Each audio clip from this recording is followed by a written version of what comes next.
Yes, how are you? Nice to see you. Nice to see you. What do you think? Do they have any sort of good case? Well, I think it's firstly it's a tremendous relief that they finally finished their case after 42 days in court on a mischief charge. I'm certainly glad that the Crown is wrapped up.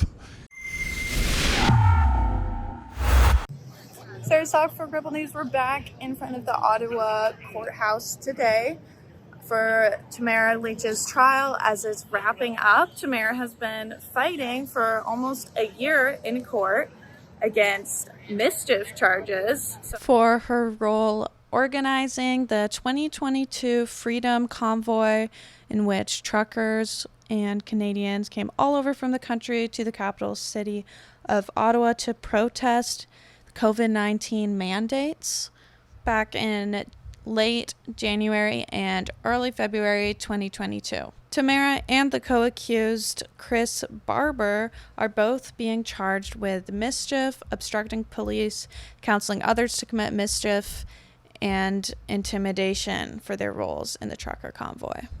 So this is actually the longest standing mischief trial in Canadian history. Tamara's lawyer told us he estimated that the government is spending anywhere from $5 to $10 million fighting Tamara in court. This is a huge waste of our taxpayer money. It's a huge waste of Tamara's time. And what they're really trying to do is they're trying to punish Tamara and intimidate Canadians from standing up for freedom in the future.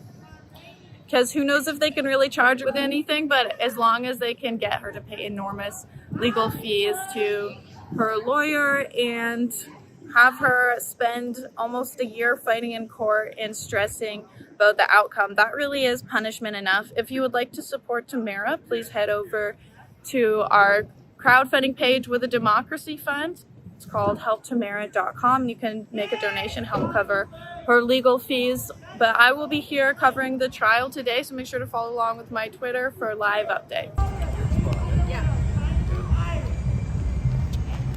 Lawrence, do you see this trial wrapping up anytime soon, or do you think they're going to keep Tamara in there? I think it's going to probably spill over into next week from the looks of it.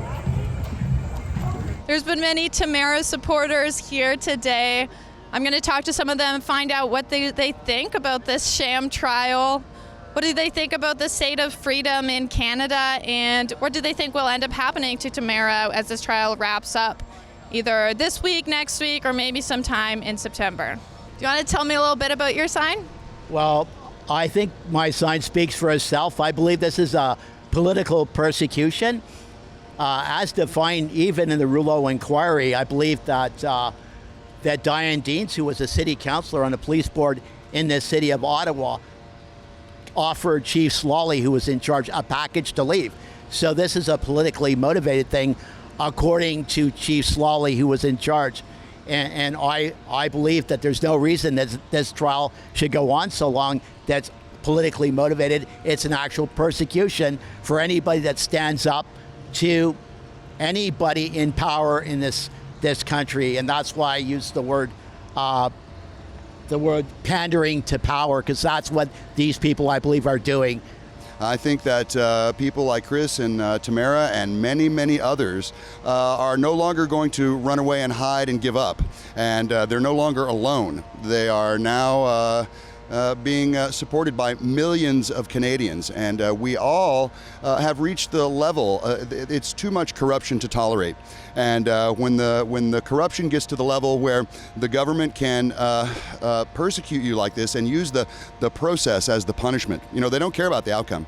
They know that the process is the punishment. And on this sign over here, you're calling this a show trial. What do you mean by that, Canada's own show trial? Well, I've read history, and I remember Stalin. I had friends in grade school who escaped Czechoslovakia. They were shot at. They ran for their lives. They came from communist countries. A lot of people I knew, and they were under Stalin, and they were under the communist systems. And Stalin had show trials. Anybody who was his enemy, he would put him on trial to make sure that people knew that these people were bad. It's just a show trial. This is to let people in Canada realize if you stand up to this system, you're going to pay, and the the punishment is in the process. And that's what they're doing right now to Tamara Lich and Chris Barber. Well, court has paused for a lunch break. It seems like even the judge was exasperated with just the amount of tiny, overly detailed, oftentimes irrelevant, sometimes wrong evidence presented by the Crown. And when she said, all right, it's time for lunch now, everyone in the courtroom kind of just laughed because they're tired of it. This has been going on for almost a year now. This sham trial has taken so much of our taxpayer money, by the way. It's cost anywhere from $5 to $10 million. That's what Tamara's lawyer, Lawrence Greenspan, told us his estimate was. That's our money paying for the political persecution of Tamara and Chris, these freedom fighters who decided to stand up for us, did nothing wrong except for call for Canadians to protest against our government, which had been stripping away our rights for 2 years at the time.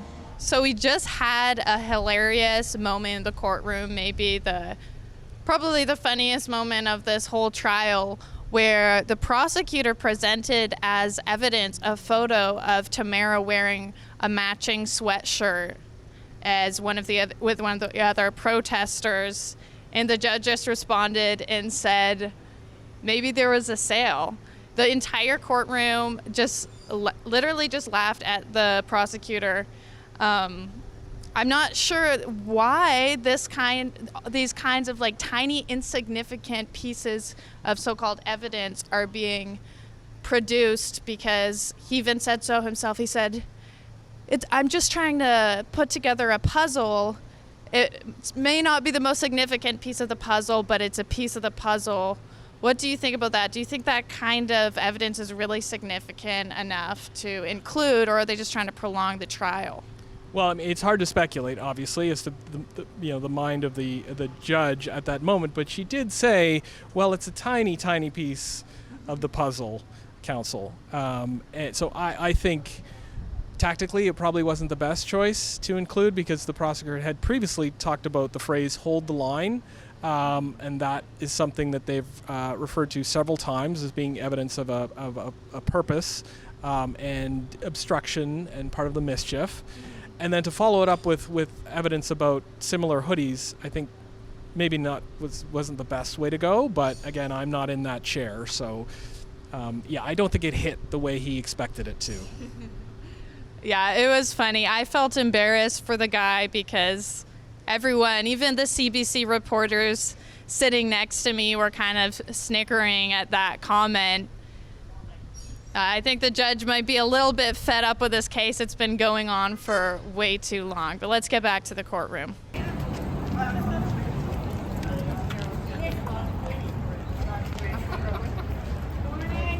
This is all politically driven. They don't do this to anyone except for their political enemies. And this is what it's all about. And when this is how you can use these powers that you have that are for administrating the country, when you can focus those on people that are your political opponents and do this to them, this is very dangerous. This is so dangerous for every single Canadian. And if we do not change it, I'll tell you what, we're going to be in the history books just like everybody else. Well, today's court proceedings have finally finished, and the Crown has finally concluded their evidence submissions, which means that tomorrow morning we will start right back here with the defense responding to the evidence submitted. I'll be live tweeting again and reporting again tomorrow, so make sure to follow along with that. Let's talk to Tamara's lawyer, Lawrence Greenspan. He's a world-class lawyer, amazing at his job. Let's talk to him and find out what he had to say about this trial. What's your thoughts on today's proceeding? The Crown has finally finished wrapping up their submissions. What do you think? Do they have any sort of good case? Well, I think it's firstly, it's a tremendous relief that they finally finished their case after 42 days in court on a mischief charge. I'm certainly glad that the Crown is wrapped up. As for the case, we'll be making our comments. The defense will be making their comments starting tomorrow, and then looks like we're going to have to go into next week. But we're going to be pursuing the themes of the defense that we have been pursuing from the beginning. We didn't call any evidence. We relied on the evidence that we received from the Crown witnesses, and we look forward to making our submissions, oral submissions, before the judge in the coming days. Yeah, and what did you think about the courtroom? Kind of all snickered a little bit. Some of the evidence, which was Tamara wearing a matching hoodie as someone else. Do you think that all of the evidence that was submitted was really significant enough? No, I don't, and that's a very sad and colorful example of unfortunate reaching by the Crown, and Her Honor was quite quick to call them out on it, and rightfully so. Well, the Canadian government's lawyers are coming after Tamara Lich with everything they have, but if they could, they would come after you too. She's just standing in the way. If you would like to donate to help support her legal funds, it's going to be an enormous bill, hundreds of thousands of dollars. Please head over to our page at the Democracy Fund, helptamara.com. You can donate to help her fight against Trudeau and his cronies, as well as Doug Ford.